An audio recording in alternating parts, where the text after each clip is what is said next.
Olá, como estão? Tudo bem? E aí, chegou o momento de continuarmos o estudo do nosso livro Chegou a Hora. Já por 2 programas temos analisado a introdução do livro Chegou a Hora e vamos estudando, né? Vai chegar um momento que vamos chegar no final do livro, nos seus vários capítulos. Hoje nós vamos dedicar um tempo ao capítulo número 1, que tem como título Curiosidade. Me permitam, antes de iniciar a leitura do livro, ou o estudo do livro, fazermos uma oração. Querido Pai Celestial, muito obrigado por teu amor e cuidado para conosco. Estamos felizes por estarmos aqui e podermos estudar um pouco mais a tua palavra. Te peço que abençoe esse estudo que estamos fazendo ao lermos praticamente o livro Chegou a Hora. Abençoe as pessoas que estão estudando e estão interessados em saber o tempo em que estamos vivendo. Esse momento da história, o final dos tempos, onde as profecias têm se cumprido de forma impressionante. Abençoe o estudo de hoje, te peço por Jesus. Amém. Muito bem. Olha, eu começo contando um pouco da minha história aqui no capítulo 1, sabe? Eu nasci na Igreja Adventista, meu pai trabalhava na Casa Publicadora Brasileira, naquele período em que nasci. A Casa Publicadora Brasileira, então, ficava na cidade de Santo André. Meu pai, posteriormente, se tornou um pastor, e aí foi sendo pastor de igrejas em diversos lugares aqui no estado de São Paulo, especialmente no interior de São Paulo e depois na capital também. E vocês sabem que o pastor adventista, ele não fica muito tempo numa igreja. Ele é transferido de igreja para igreja. Isso para que as qualidades de um pastor sejam também levadas às outras igrejas.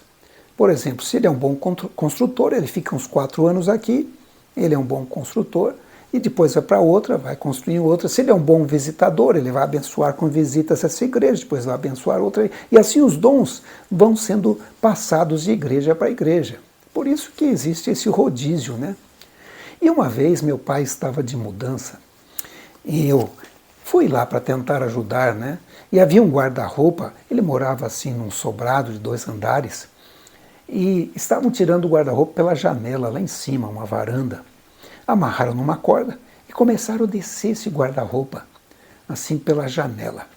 E meu pai olhando para aquele guarda-roupa, balançando ali no ar, na ponta daquela corda, ele disse assim: olhe, cuidado com esse guarda-roupa, porque ele tem que durar até a volta de Jesus.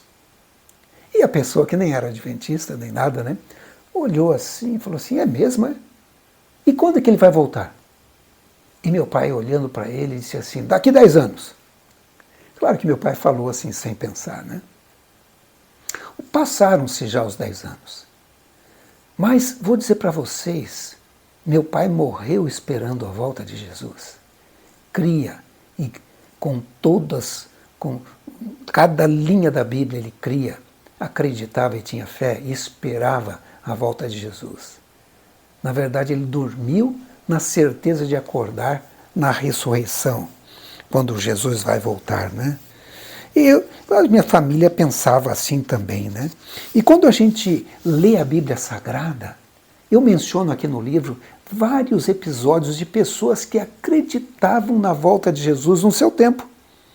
Por exemplo, nós vemos em Judas 14, Enoque, o 7º depois de Adão, ele fala assim, que Enoque falava: vejam, o Senhor vem com milhares de seus anjos. Enoque, lá atrás, o 7º depois de Adão, né? Vocês se lembram de Jó? Jó capítulo 19, 25 a 27, que ele era um homem íntegro, reto, temente a Deus. E ele disse assim: eu sei que o meu Redentor vive, e que no fim se levantará sobre a terra, e depois que o meu corpo estiver destruído e sem carne, verei a Deus. Eu verei com os meus próprios olhos, eu mesmo, e não outro. Jó acreditava na segunda vinda de Jesus. Outro que acreditava, Davi. Olha o que ele fala no livro de Salmos, no capítulo 96, verso 11 a 13. Davi diz assim: regozijem-se os céus e exulte a terra, ressoe o mar e tudo que nele existe, regozijem-se os campos e tudo que neles há, cantem de alegria todas as árvores da floresta, cantem diante do Senhor, porque ele vem julgar a terra, julgará o mundo com justiça e os povos com a sua fidelidade. Davi acreditava na volta de Jesus. Veja Isaías, o grande profeta. Veja o que ele escreveu em Isaías 26, verso 19. Mas os teus mortos viverão, seus corpos ressuscitarão. Vocês que voltaram ao pó, acordem, cantem de alegria. O teu orvalho é orvalho de luz, a terra dará à luz os seus mortos. Isaías acreditava na ressurreição. E ele morreu crendo na ressurreição e vai com certeza ressurgir. Daniel, o escritor dos últimos dias, né? Quantas profecias interessantes. Ele diz lá em Daniel 2,44, naquele sonho da estátua, que nós vamos analisar em um dos capítulos, diz assim: na época desses reis, o Deus dos céus estabelecerá um reino que jamais será destruído. Falando do reino eterno, o reino vindouro. João, em seu evangelho, ele fala das palavras de Jesus quando ele disse: voltarei e vos levarei para mim, para que vocês estejam onde eu estiver. João capítulo 14, verso 3. E Lucas, o escritor do evangelho, ele diz assim, lá em Lucas 21, 27, então se verá o Filho do Homem vindo numa nuvem com poder e grande glória. Nossa, quantas pessoas acreditando. O mesmo Lucas, no livro de Atos, ele fala das palavras dos anjos aos discípulos, né? Em Atos capítulo 1, verso 11, quando Jesus é levado aos céus, o anjo fala assim: esse mesmo Jesus que dentre vocês foi elevado aos céus, voltará da mesma forma como o viram subir. E o apóstolo Paulo. O apóstolo Paulo fala em Tessalonicenses, 1 Tessalonicenses, capítulo 4, 16 a 18. Olha o que ele diz: pois dada a ordem com a voz do arcanjo e o ressoar da trombeta de Deus, o próprio Senhor descerá dos céus e os mortos em Cristo ressuscitarão primeiro. Eles falando da ressurreição. João, mesmo preso lá na ilha de Pátimos, ele afirma com toda convicção: eis que ele vem com as nuvens e todo olho verá. Apocalipse capítulo 1, verso 7.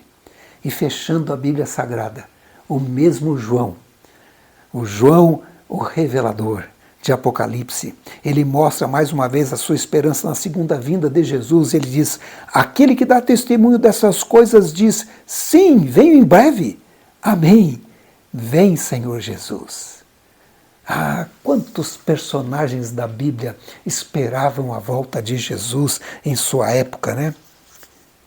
E se a gente pensar que não vive muito tempo, até que é rápido mesmo, né? Depois que passa a nossa vida, fala: puxa, como passou tão rápido, né? Eu estou atualmente com 66 anos e parece que passou tão rápido, né? O tempo passa e a volta de Jesus se aproxima cada vez mais, né? Na verdade, a volta de Jesus não está mais distante do que o dia da nossa morte, se ele não vier até lá, porque muitos estarão vivos por ocasião da volta de Jesus, e do jeito que as coisas estão indo, é bem provável que muitos estarão vivos e verão Jesus vindo em glória e majestade. É isso que eu tento demonstrar também nesse livro, no livro Chegou a Hora. E o apóstolo Paulo, que ansiava pela volta de Jesus, ele escreveu em Tessalonicenses, 1 Tessalonicenses, capítulo 4, 16 a 17. Pois dada a ordem com a voz do arcanjo e o ressoar da trombeta de Deus, o próprio Senhor descerá dos céus e os mortos em Cristo ressuscitarão primeiro. Depois nós, os que estivermos vivos, seremos arrebatados com eles nas nuvens, para o encontro com o Senhor nos ares, e assim estaremos com o Senhor para sempre. Vocês perceberam que ele se inclui aqui entre os vivos? Depois nós, os que estivermos vivos. Porque Paulo esperava que Jesus voltasse na sua época, embora ele soubesse que não ia acontecer assim. Porque ele mesmo, ele fala depois Em 2 Tessalonicenses capítulo 2, 1 a 4, ele diz assim: Irmãos, quanto à vinda de nosso Senhor Jesus Cristo e a nossa reunião com Ele, rogamos a vocês que não deixem abalar nem alarmar tão facilmente, quer por profecia, quer por palavra, quer por carta supostamente vinda de nós, como se o dia do Senhor já tivesse chegado. Não deixe que ninguém os engane de modo algum. Antes daquele dia virá a apostasia, e então será revelado o homem do pecado, o filho da perdição. Este se opõe e se exalta acima de tudo que se chama Deus ou é objeto de adoração, chegando até a assentar-se no santuário de Deus, proclamando que ele mesmo é Deus. Ou seja, havia algumas profecias que ainda não haviam se cumprido na época de Paulo. E ele sabia disso, né? Paulo esperava, queria muito que Jesus voltasse na sua época. E Ellen White também. Ellen White, que eu falei no programa passado, né? Dá uma assistida lá nos dois primeiros programas que fizemos sobre o Chegou a Hora, né? Porque no dia 31 de julho de 1888, Ellen White escreveu um artigo na revista Adventista dos Estados Unidos, chamado Review and Herald. E ela diz assim: chegará a hora, não está muito distante, e alguns de nós que agora cremos estarão vivos sobre a terra, e verão confirmar-se a predição, e ouvirão a voz do arcanjo e a trombeta de Deus ecoar nas montanhas, de planícies e do mar, nas partes mais longínquas da terra. Em certo sentido, ela não estava errada, né? Pois ela viveu apenas pouco mais de 25 anos depois dessa época, mas ela esperava a volta de Jesus em vida, né? Essa tem sido a minha esperança também, e creio que de muitos, ou da maioria dos adventistas do sétimo dia e dos adventistas de forma geral, né? Mas eu creio que nós temos uma vantagem. Eu tenho uma vantagem sobre o apóstolo Paulo e sobre Ellen White quanto a esse assunto, porque as profecias, a maioria delas já se cumpriram. Estamos vivendo nos últimos dias, né? Claro que eu sei que a Bíblia diz, através de Jesus, que o dia e a hora ninguém sabe.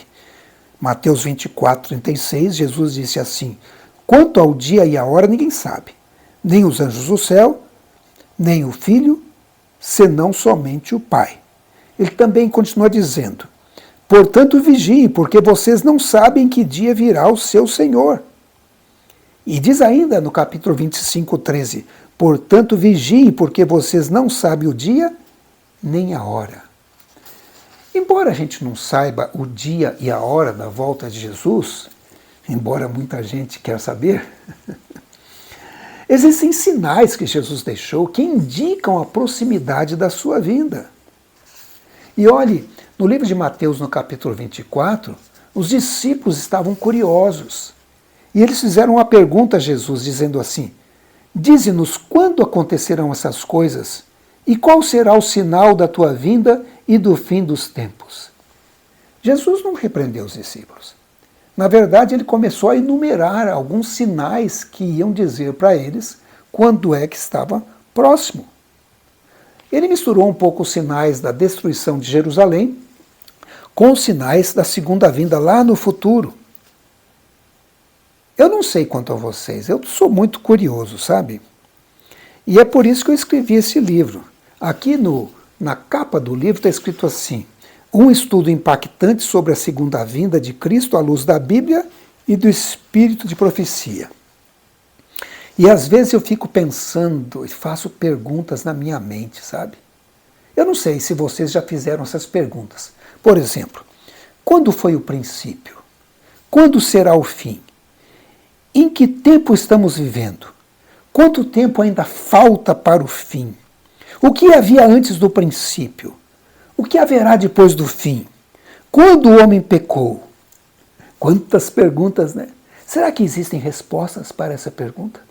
Na verdade, Deus tem respostas para todas as perguntas e existe apenas um lugar confiável para a gente encontrar as respostas.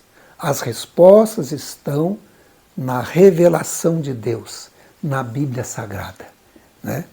E é por isso que, através deste livro, eu fui tentando responder essas perguntas. Quando foi o princípio? Quanto será o fim? Em que tempo estamos vivendo? Quanto tempo ainda falta para o fim? Perguntas interessantes, né? Imagino que você gostaria de saber a resposta, né?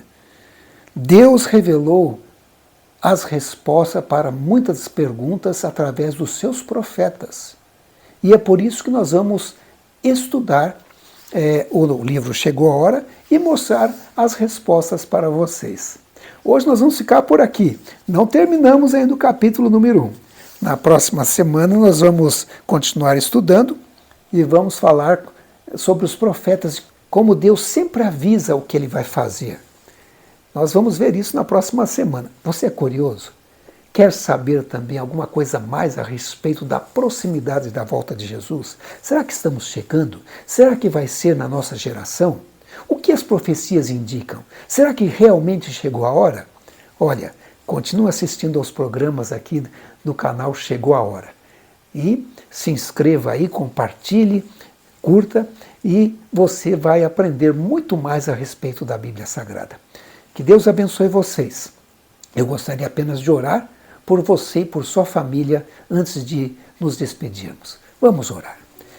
Querido Pai Celestial, te pedimos que abençoe as pessoas que estão curiosas, nos dê entendimento e sabedoria, nos ajude a compreendermos o dia em que estamos vivendo, o momento em que estamos vivendo. São momentos solenes porque sabemos que o Senhor está voltando. Colocamos as nossas vidas em Tuas mãos, porque o Senhor é bom e sua misericórdia dura para sempre. Te pedimos em nome de Jesus. Amém. Então, você é curioso? Não perca então o nosso próximo programa. Até lá.